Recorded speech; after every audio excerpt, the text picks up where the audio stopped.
Siafu Online TV, kulil haqqa wa in kana.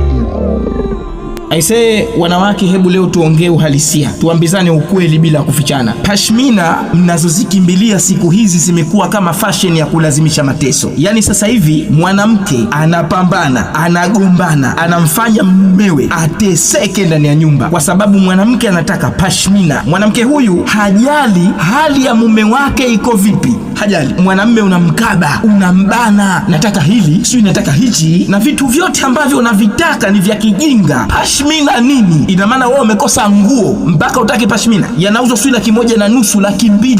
Mwanamke, kuna maisha baada ya pashmina. Unajua kabisa mume wako hana pesa, kwa nini unamsukuma mpaka anakopa? Mumeo anahangaika kwenye maduka ya matajiri, anahangaika kwa marafiki zake, anateseka kwa sababu wewe kumekuja kitu kinaitwa pashmina. Kwa nguo gani ile ya kuipambania wanawake? Ile nguo gani ile ya kwamba wewe unapambana, unagombana na mumeo, unakosa furaha, mumeo unamnyong'onyesha, anahangaika, anateseka kwa sababu ya pashmina. Mumeo anapitia msongo wa mawazo, yote kwa ajili ya kitu ambacho kesho kitapita. Wanawake, maisha sio pashmina. Maisha yanaendelea hata baada ya sikukuu. Leo hii unamlazimisha anunue pashmina ya gharama, lakini kesho mtoto anahitaji ada, chakula ndani hakipo, bado kuna matibabu. Hapo ndipo utajua kuwa ulikuwa unaweka mbele vitu visivyo na maana. Kuna wanaume wanaumia kimya kimya, ana mzazi wake huko kijijini anaumwa mgonjwa, majukumu yamemzidi, lakini bado wewe unamuongezea mzigo wa pashmina. Hivi kweli haki hiyo? Hivi unampenda mumewe? Mwanamke mwenye akili anatuliza nyumba, haichochei moto. Mwanamke wa hekima anajua lini aseme, wakati gani atake kitu. Anapomwona mume wake yuko vizuri katika hali ya kifedha,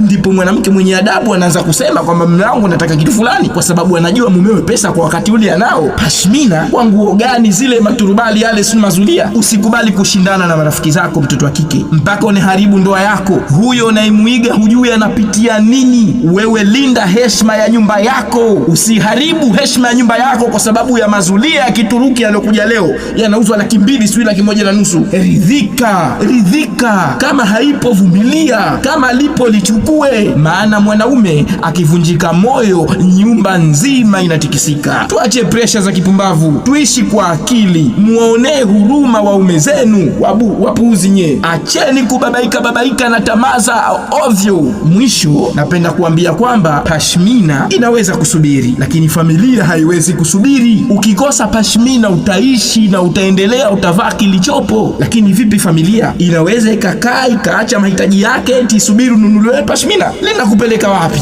Kwa dude gani nalo lile? Kuweni na adabu na waume zenu, lakini pia zitunzeni ndoa zenu. Wewe mwanamke ambaye mpaka leo hujaolewa, teseka na kupata hilo pashmina. Mpuzi wewe, fanya uolewe, uache ujinga. Pashmina zinakuja na zitaondoka. Acha kuharibu ndoa za watu kwa sababu wewe hujaolewa. Mpuzi wewe.